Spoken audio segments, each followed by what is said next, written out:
you should be able to share screen. Great.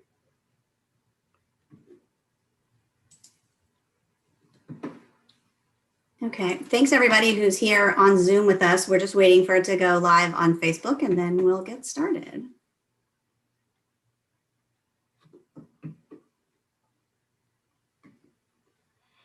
So we probably should be live now. Thanks everybody for joining us for our show and tell program. With this program, our object was to take something very specific about our Jewish practice, whether it is a ritual or an object or something like that, and really sort of focus on one thing and kind of delve into it.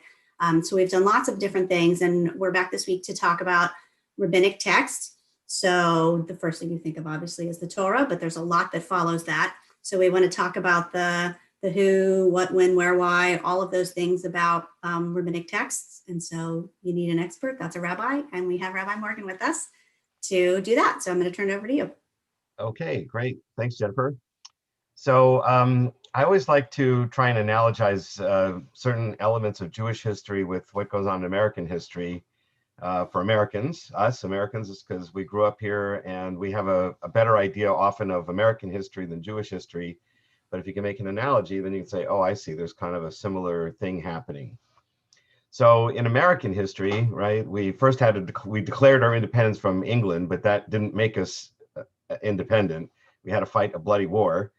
After we ended up succeeding and we won the war and won our independence, it was like, now what?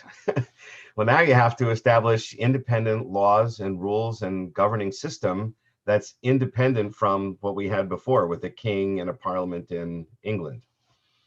And so we had what we called the Founding Fathers, who wrote a constitution that had the separation of powers between Congress, the president, and the Supreme Court, and how each body gets elected and what each body's functions were. And that was not a simple matter. Fortunately, we had these amazing political scientists, whatever, lawyers and other people who kind of created this amazing system for the first time ever to fill the vacuum of not having British rule. So what does American rule look like? And they established what those ground rules were. And then, of course, they had to write a code of law for the federal government, the United States Code. If you're a lawyer, you know that just like every state has its own legal system, and the federal government also has one as well. So that's what they did. It was a huge project. And that project, I like to analogize to what happened in the Jewish world. So what I'm going to do is first I'm going to show you a timeline of kind of what happened in the Jewish world. And then I'll go back. So we're going to look at the timeline, looking at a few hundred years. And then I'm going to go back to the beginning and talk through a few of the points about how the system worked. So I'm going to share a screen here with my, oh, how come it doesn't want to share the screen now? Oh dear. One second. There it is. Okay, share screen. All right, and we'll do this as slideshow from the beginning. Boom, there we go. The Founding Fathers. So the timeline goes like this. So first of all, the Jews went into exile. The Babylonians conquer, back in biblical times, conquer the city of Jerusalem and the southern kingdom of Judah in 586.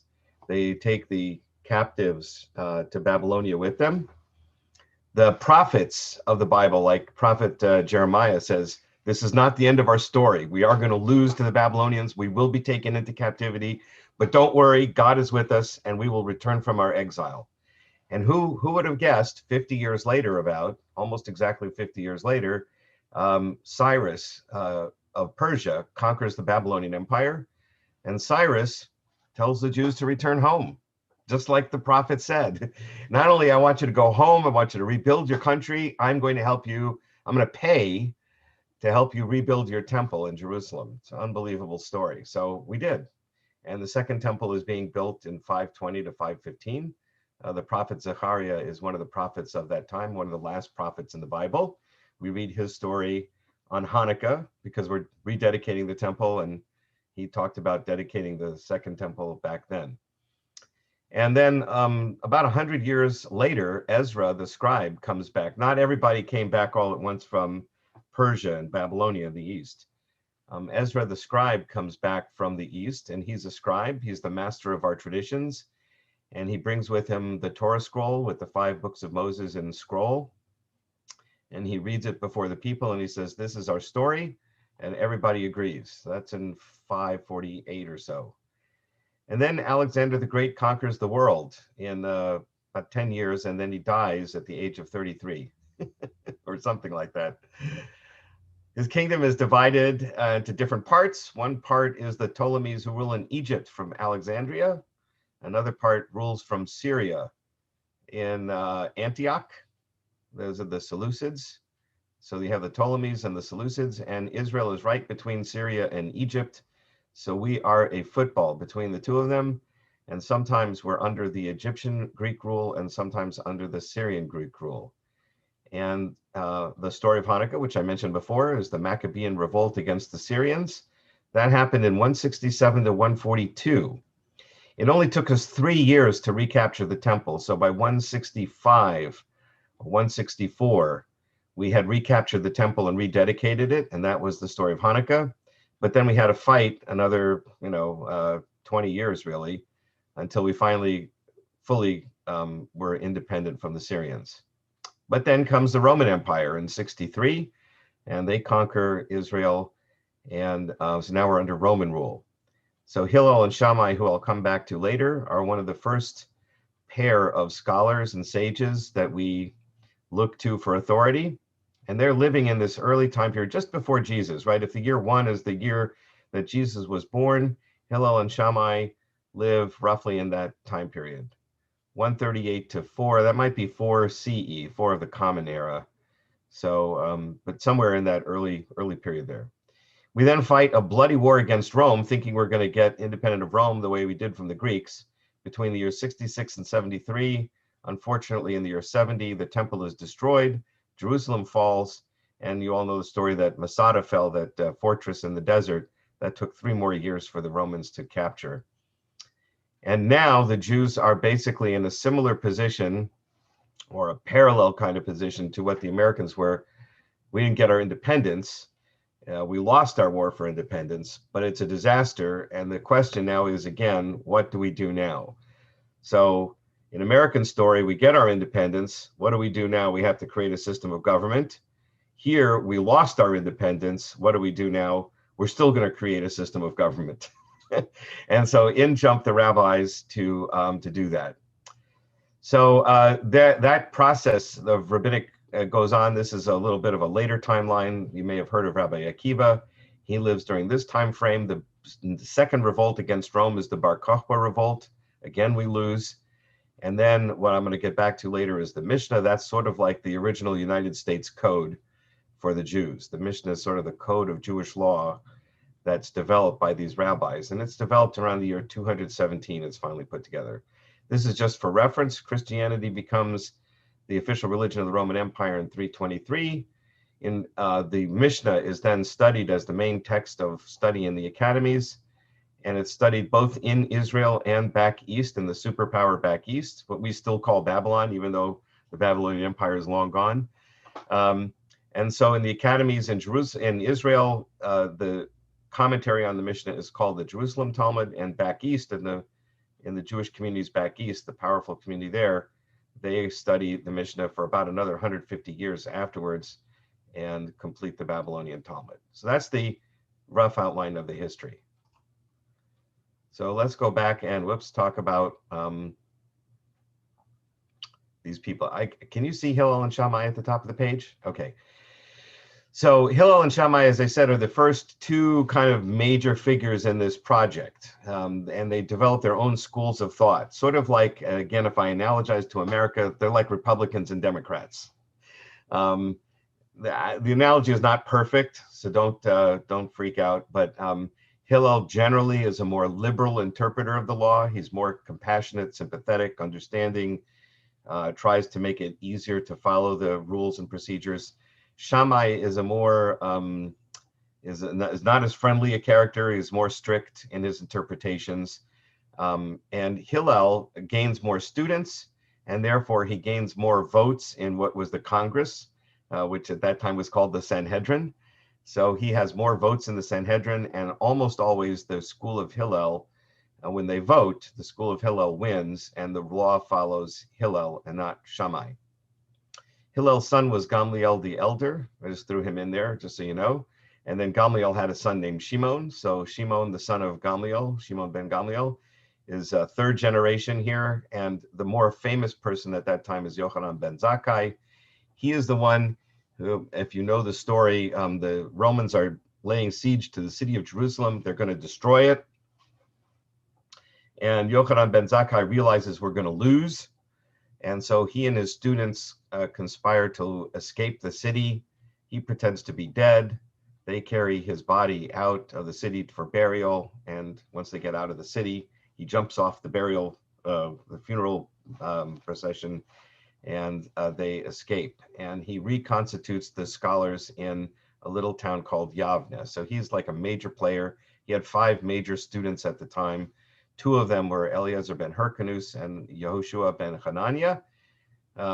There's a lot of famous stories told about these people. We probably won't have time, but if you're interested, I can tell a few stories. After that comes Akiba, another famous rabbi, and he had a counterpart, Ishmael. They both represented, again, 2 different schools of thought, how to interpret. Ishmael was a more logical, rational, plain, simple meaning of the text. Akiba was more spiritual, mystical, and very creative in his interpretations. Both of them are considered authoritative, right? Just like Democrats and Republicans, they both had legitimacy. And then you have Shimon ben Gamliel II. I left out Shimon ben Gamliel had a son named Gamliel, right? And so his son, Gamliel, had another son named Shimon. The family liked these names. Anyway, and Shimon Bar Yochai was a mystic also, who a lot of modern Kabbalists still think of fondly. He's buried up in the north, and on Lag BaOmer they celebrate Shimon Bar Yochai up in the north. And then Yehuda HaNasi is the other really important person to know. Judah the prince, that's what this means. His name is Yehuda, which is Judah. HaNasi means prince or president. He was the head of the Sanhedrin in his time, also the head of the government of the Jewish people at the time. And we call him the editor of the Mishnah, what I described as that first code of Jewish law. He was not the sharpest knife in the tool drawer. He was pretty smart guy, but there were people smarter than him. But what he did have was the political power and money. And so what we now think is he didn't actually edit it himself. He kind of sponsored the process of editing it.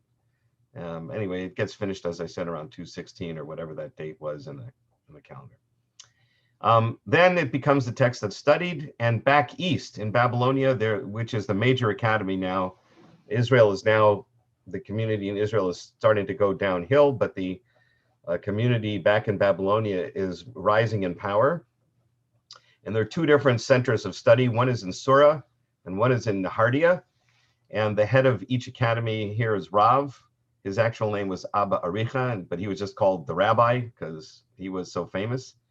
And Shmuel was the head of the academy in Nahardia. So again, analogizing to America, I like to say this was like Harvard and this is like Yale, right? Competing academies. And this is the sort of the, what do they call it? The dean of the law school at Harvard. And here's the dean of the law school at Yale. So they founded their own studies. Rav was an expert in ritual matters, and Shmuel was an expert in civil matters, what we would call law in America, torts, contracts, property, partnerships, all those things. That was Shmuel's area. If you want to know about religious matters, you went to Rav. So what is the Mishnah? So the Mishnah, that was organized into 6 major headings: agricultural laws, which we're not too concerned about, but the first volume in this set is called Brachot, which is very important. Brachot means blessings, and it pretty much outlines the structure of prayers that the rabbis created to replace the temple worship. That was one of their major projects, to replace the sacrifices offered in the temple, and they created this rich structure of prayers. That's all recorded in the first tractate of the Mishnah, the very first tractate of the first order. The rest of this order is not so important because most of us aren't farmers, and it only applies to Israel, the land of Israel. This is another important section. The second one, seasons, which is outlines how to celebrate the different holidays, and each section has its own. Each holiday has its own tractate. Women, okay, so they're the founding fathers. Like in America, there's a very patriarchal world. Very few women scholars were recognized. So when the men are talking about family law, they talk about it. How do we relate to women, right? So it's really the family law. They call it women, but it's like, what are the laws of how we deal with women? So betrothals, marriage, divorce, and it includes some other family law matters. And then damages, this is again what most modern lawyers study: civil law, torts, contracts, partnerships, property law, court procedures. All of that is in this category. The most important section here for most people is one of the last tractates, which is called Avot, also called Pirkei Avot, chapters of the fathers, the founding fathers. And this is kind of wisdom sayings from these early sages, these early scholars. What did they, not about the legal matters, what did they tell us about how to live a good life? And so this tractate is that, and it's found toward the end of the section of damages.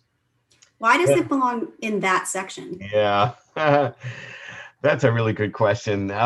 So one of the reasons given for that is, now that we've talked about all this, legalistic stuff, let's talk about the big picture. What's the takeaway message? And so they felt that was sort of a good way to summarize how to live a good life outside of, how do we compensate someone's ox gores somebody. Right. Okay, so then you have holy things, which was about sacrifices. Interestingly enough, right, this is codified 150 years after the temple's destroyed, but they still felt necessary to describe how those things were done. In this section, there's only one tractate that's still useful, and that was what they called chulin, secular sacrifices. What are secular sacrifices? That's the ritual slaughter, how you get kosher meat. Right, so the rules about kosher meat and most of the laws of kashrut are in that section. Do you think they thought at some point the temple sacrifice would ever come back, and then that's why they went ahead and codified it? Yeah, most likely. Remember the second revolt happened in 130 something. Mm-hmm. So this is 210. It's about 80 years later. They probably felt they did try other revolts after that, so they did probably think they would be able to do it. So they did record those things. And then ritual purities was, matters of being in a state of ritual purity. Again, most of that is not too relevant for us today. So the Mishnah is organized into 6 orders. The orders are subdivided into what we call tractates. Like I said, there's a different tractate for each holiday, for instance. It's like a little booklet. And there are a total of 63 tractates divided among the 6 orders. Tractates are then subdivided into chapters. And chapters are subdivided into individual rules, which are unhappily also called Mishnah, right? So Mishnah is the major book, and it's also each individual rule, just to keep you confused. The plural for Mishnah is Mishnayot. So Mishnah comes from the Hebrew word lishanot, which means to teach or to learn, but it's a special kind of learning. It's learning by repetition, memorization, and the Mishnah was actually originally memorized. There would be, in the academies, if they didn't have a written copy, remember, writing was not so easy back then. They didn't have printing presses. It was expensive to hire a scribe to write something out, and you had to get the materials. It's a big project. So they memorized the Mishnah. They actually memorized all 63 tractates. And when they wanted to study the text in the academy, if they didn't have a written copy, they would turn to one of the official memorizers, and they would ask him to recite the Mishnah, and he would just recite it, and then they discuss it. There were written copies, however, kept, and the copies we have now are based on the written copies that were made. So I say the Mishnah is finished, a little after the year 200. Scholars of that time are called Tanaim, and once the Mishnah is completed, it becomes the major source of study in the Jewish law academies for the next 350 years. And those commentaries that came out of those academies on the Mishnah get edited together in something called the Gemara. The scholars of this time period are called Amoraim. And when you take the Mishnah with its sort of commentary, the Gemara, that's what equals the Talmud. So if you've heard of the Talmud, that's how you get there. You take the kernel of the Mishnah, you add its commentary, and you get the Talmud. I'm going to show you a picture of that in a little bit. As I said, there were two major geographic areas where it was studied, one in Israel, one in back east in what we still called Babylonia. And so they produced their own Talmuds.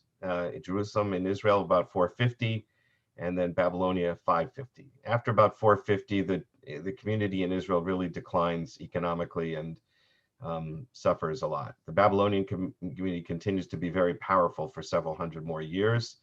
They get their Babylonian Talmud disseminated throughout the Jewish world, all the way out to Spain, all across North Africa, into Europe. And so when people talk about studying the Talmud today, they're talking about the Babylonian Talmud, because that was the one that got reproduced much more efficiently and effectively. The trade routes and everything back then carried the Talmud from all the way in the Tigris, Euphrates, Mesopotamia region, all the way out to Spain. This is what the Talmud looks like on a shelf. So you can see it's many, many volumes. This is my set. This particular edition here was published in the 1880s originally, and it's still photocopied today and produced today.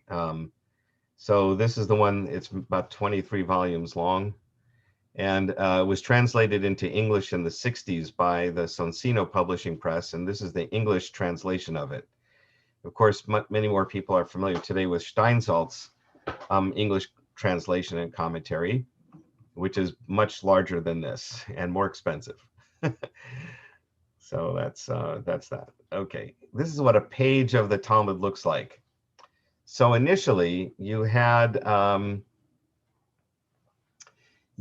just this center part here was the Talmud, right? So originally, this was all that was all that was printed was this, and inside here would be well, you can see, maybe you can see, there's a large Gimel and Mem over here where the arrow is. So that is the editor of the Talmud telling you that's Gemara, Gimel Mem, Gemara. So this is where the Gemara commentary starts on what was above it, which was the Mishnah. So this carried over from the page before. So there was, a few lines of Mishnah and then Gemara, and the Gemara can go on for pages. Oh, here's another one. MT Nun Yud, that's Matnitin, which is our Mishnah. So here's another section of Mishnah. It goes down to here where there's another Gimel Mem, and that's where the Talmud picks up again. So this is the center part.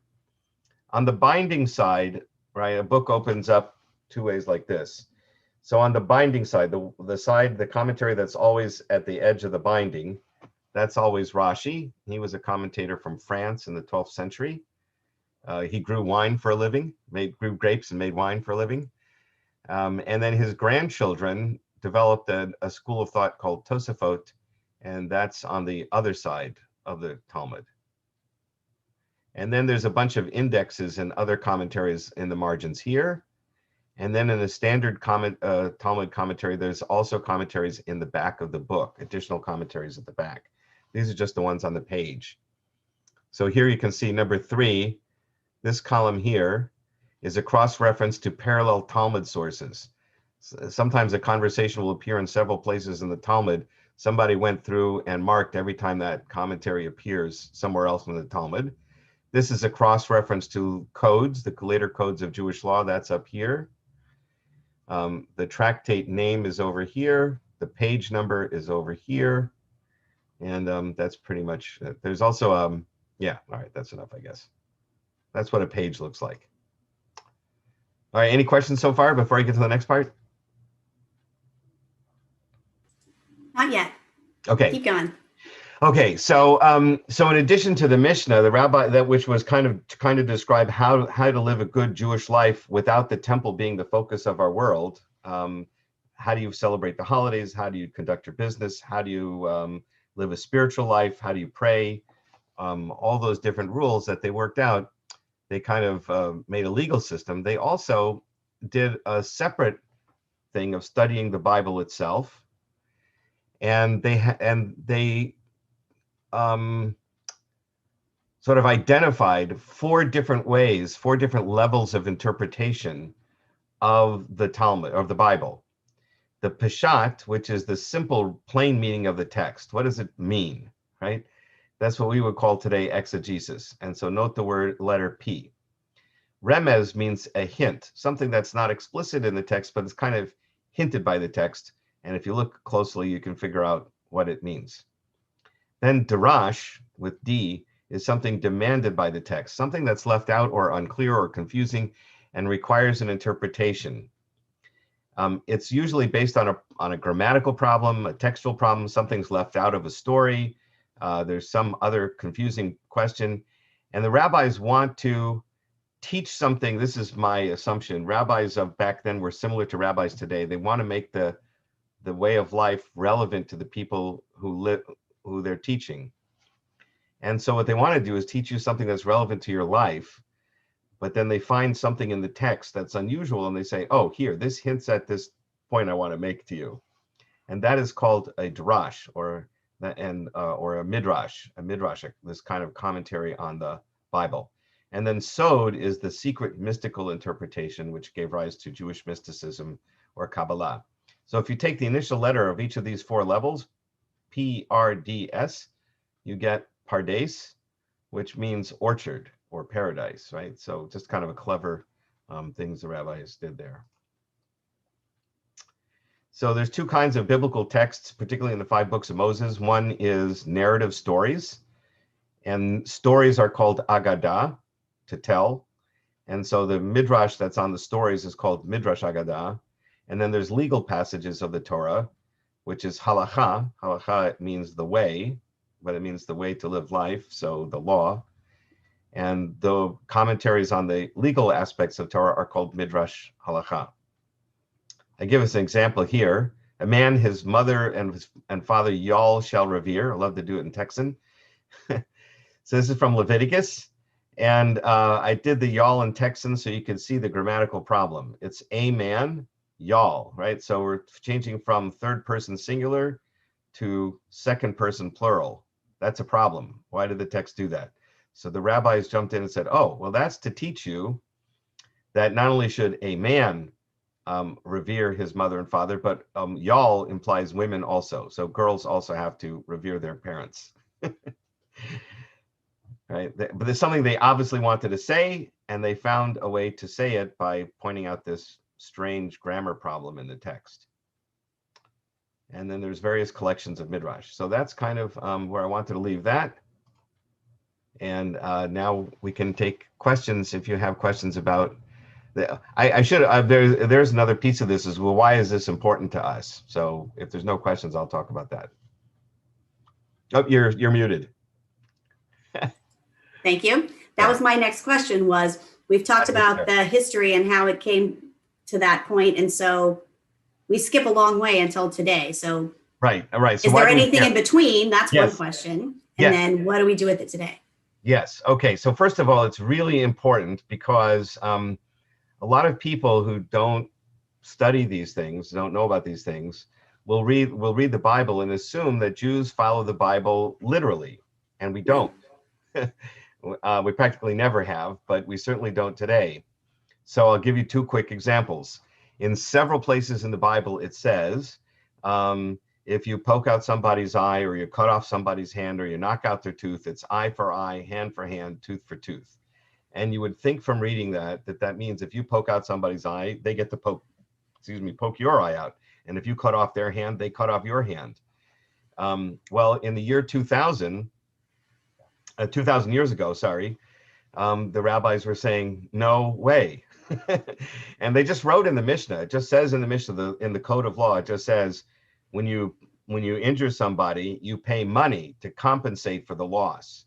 So if you poke out their eye, we have to evaluate how much that eye is worth, and we're going to compensate you for the lost eye. By the way, they already came with a very interesting system of doing this. They calculated how much the eye was worth, but then you also had to pay for medical expenses while the person's healing, the time that the person couldn't work because they're laying in a sick bed, right? The pain and suffering that they experienced, And if you did it on purpose, you had to pay a fine, a penalty. And when I took civil law in law school, I mean, it's a very similar. Very parallel to that, yeah. Yeah, very parallel. So 2,000 years ago, we already had worked out how you have to compensate for these various elements of damage that you cause. That's what they did. And you wouldn't get that if you just read the Bible and you thought we cut off people's hands. Where they came up with this ideas, right? So the Mishnah just says this is the rule. The Gemara, the commentary on that then says, wait a minute, didn't the Bible say an eye for an eye? Why aren't we just poking out the eye? And over again, they're trying to prove why it can't possibly mean poke out the eye. And they give several different proofs.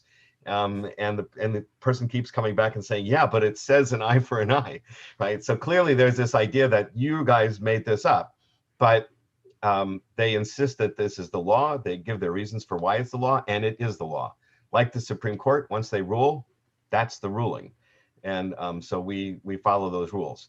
Another important example is the stubborn and rebellious son, which is found in Deuteronomy, right? So if parents have a stubborn and rebellious son, they're supposed to go to the elders of the city and say, we have a stubborn and rebellious son. He doesn't listen to us. He's a drunkard and a glutton. What do we do? And they say, stone him to death. So you're supposed to stone him to death. Well, clearly, if we did that to all our teenagers, we would have the teenagers, right? around today. So the rabbi said, oh, no. And they put on their legal hats and they defined stubborn and rebellious child to be something that couldn't exist. And at the end of this long commentary on trying to explain the limitations on how this rule might apply, they conclude, you know what? We never had a case of a stubborn and rebellious child. Never. There was never a stubborn and rebellious child. Amazing. So they basically defined it out of existence. You wouldn't know that unless you read the Talmud, right? Mm-hmm. So the Talmud's innovations are crucial. They were brilliant in how they did it, and it really modernized Judaism and made it relevant to the world they lived in.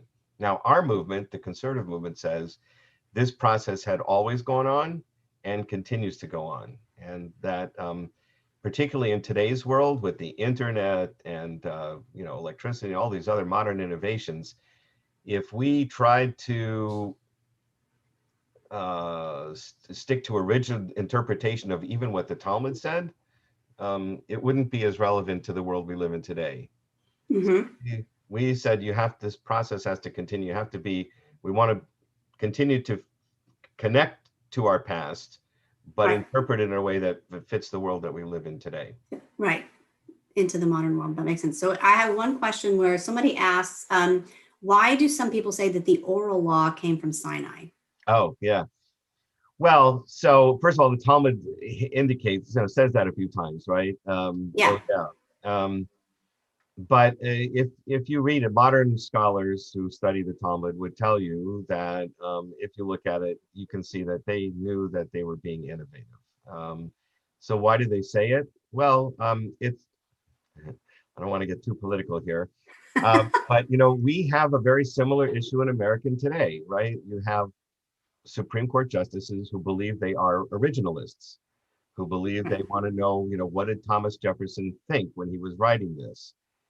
And that's a hotly debated subject in America today, but there are certainly legal scholars who will tell you that so-called originalists are only originalists when it suits what they want to accomplish. And when they want to be innovative or legislate from the bench, they do.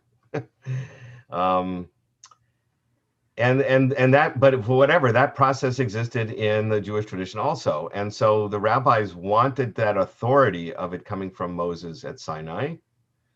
And so they said, well, this was an oral tradition that goes way, way back. We didn't make this up. This is a tradition that goes back for generations. Even at the time of the early Second Temple, right, the Pharisees were the ones who made this claim. The Sadducees, another political party before the temple was destroyed, basically said to the Pharisees, no, you made this stuff up. There is no such thing as an oral tradition. Mm-hmm. The truth is probably in between. There probably was, I'm sure. Again, speaking as a lawyer, once you write something down, once you write down a law, it's always going to be interpreted. It's going to be subject to interpretation. Sure. And that, until those interpretations are written down, will be carried orally. So there's no doubt that there was a lot of material that was developed over the centuries orally and then finally written down.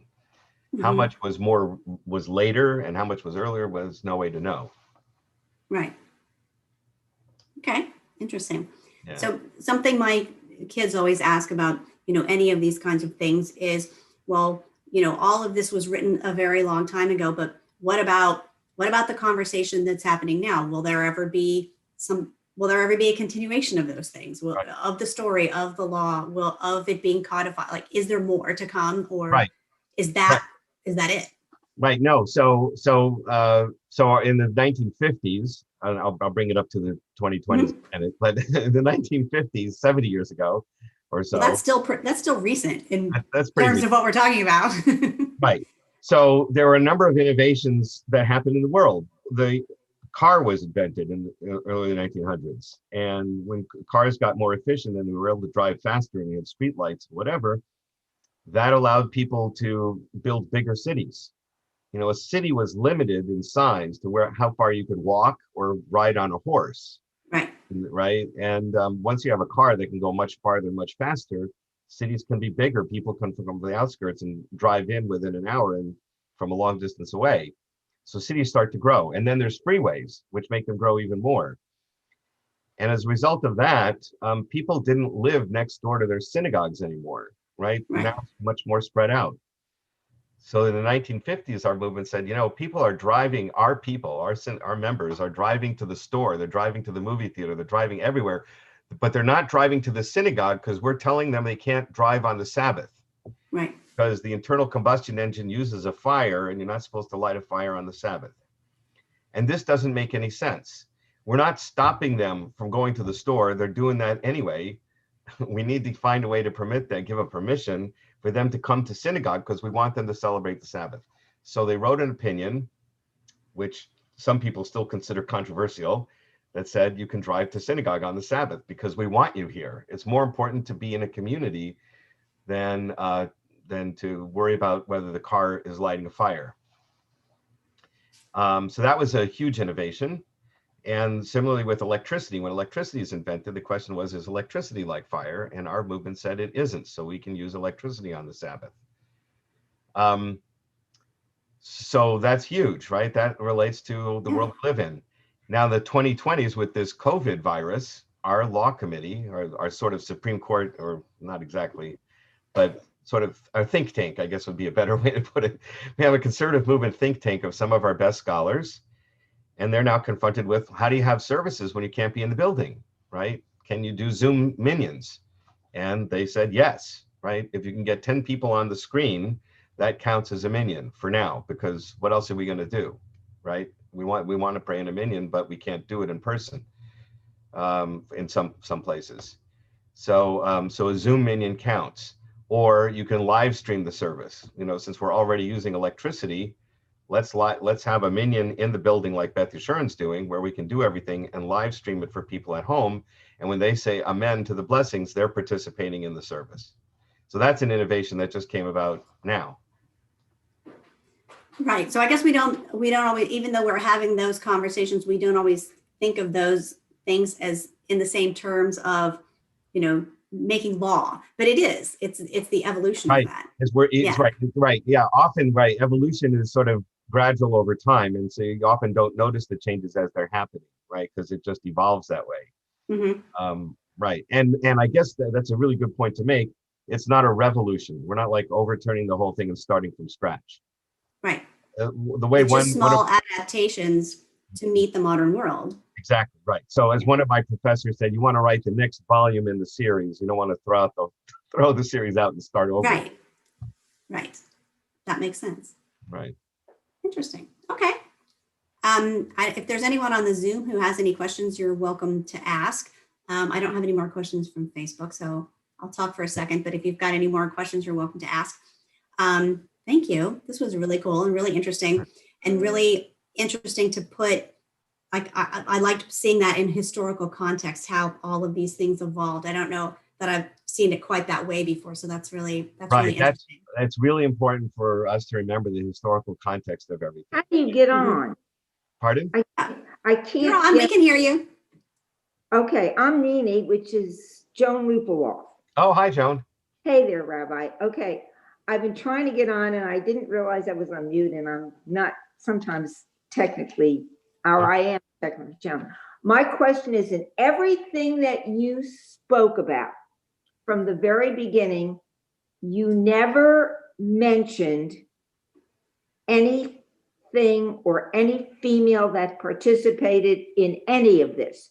Were there any women anywhere? And believe me, I'm not a feminist. I was a feminist before freedom was ever born. I was always independent. I've always had my own mind. Yeah. I was raised that way because I'm an only child of older parents who had to take care of parents, grandparents, and a beleaguered cousin. But were women in any way, shape, or form involved in any of this? Yes. Thank you for asking that question. Thank you for asking that question. That's great. So unfortunately, for the most part, the answer is no. It was a very patriarchal society. So, men are fragile, I guess, and they don't want the competition. I don't know. Anyway, whatever. We lost out on half our intellectual human power, right, by not having women equally participating in this project. But there were some women, and they're notable. And they're notable because how few there are. So let me tell you an important story, particularly for our time period today. So there was a Rabbi Meir who was a student of Rabbi Akiba, who I had in the outline there. So Rabbi Meir was one of his students, and Rabbi Meir was a very, very popular, very wise scholar in his time. And he married a woman named Bruria, who is one of the few women who's named in the Talmud. And Bruria was also known as being very wise and very scholarly. In fact, the Talmud tells a story that when somebody once came to Rabbi Meir's home to ask him a question and he wasn't at home, he just said, well, he was to ask Bruria, so what do you think? Which means that, her opinion was respected, and she gave an answer. The story I want to tell is the Talmud says that there were some people who were troubling, quote unquote, troubling Rabbi Meir. So the Talmud often speaks in euphemistic language. It must have been more than troubling. They must have been threatening his life. We don't know exactly the circumstances, but it must have been very serious, because the Talmud says that when Rabbi Meir would pray, he would pray for God to kill them. So you don't just ask somebody to kill God to kill them if they're just troubling you. There must have been something really bad going on. But one time his wife, Bruria, heard Rabbi Meir praying this way, and she scolded him. He's a sage, he's a scholar, but she was smarter. And she said, Rabbi Meir, how can you pray for somebody's death? And she said, and if my husband, you are relying on this verse in the Psalms that says, Rishaim Tashmi, that the wicked people will disappear, will be destroyed, you're misinterpreting the Psalm. It doesn't mean wicked people will be destroyed. It means wickedness will be destroyed. You should pray that they should repent and be good instead of praying that they die. And so the Talmud concludes, Rabbi Meir took his wife's advice, and the people did repent, and everybody lived happily ever after. So my point there is that was a brilliant example of a woman. We wish we would have had more women's voices in the Talmud. You can see how important that is. But it's a great story, and one of the few cases, unfortunately, when women have an influence on the system. When did women start to have influence in any part of Yeah, so I'll tell you another story from the early 20th century. So in the early 1900s, someone you probably know, Henrietta Zold, right, who founded Hadassah, was a scholar in her own right. She translated from German, I think it was from German or else from Hebrew, a multi-volume work of one of the famous scholars at the seminary. And she was a brilliant woman. And she applied to study as a student at the Jewish Theological Seminary in New York. And so the people in charge of the seminary at the time said, we will let you enroll as a student, right? She's probably the only woman enrolled there, kind of like RBG and enrolling in Harvard Law School. they let her enroll in the seminary only on the condition that she promise in writing that she would not try to become a rabbi. That was in the Wow. early 1900s. Wow. Yeah. So really, the widespread education and inclusion of women in the process really happened in the latter part of the 20th century. First, of Was course, with the Reform movement, and then our movement. It was reform. That was my next question, but it was the reform movement that allowed it first. Yes, the rabbi, I think in the 1960s, and we weren't until the 1980s. Thank you, Rabbi. Sadly. Thank you. Yeah. Better late than never. Better late than never, right? Yes. The more the merrier now. Yes. Great. Well, I want to be respectful of everybody's time. So we're at 12:45 right now. So Okay. I think we'll wrap it up.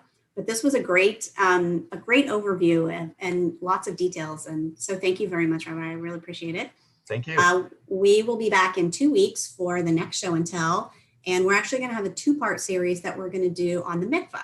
So we're going to have on the show and tell, we'll have kind of an overview with some pictures and video and just kind of, what is it? How does it work? And then the following week, we're actually going to have a more in-depth discussion. If any of you tuned in a couple of weeks ago, we had a conversation with a friend of ours from UOS and Rabbi Fort, and we talked about feminism and egalitarianism from a conservative and Orthodox perspective. And so we're going to kind of tackle the mikvah in the same way, how its evolution and then sort of how it's viewed through both viewpoints. So that's coming in a couple of weeks. So keep your eyes peeled for that. So thank you again, everybody who joined us, and thank you, Rabbi Morgen, and Shabbat Shalom, everybody. Shabbat Shalom, everybody. Bye.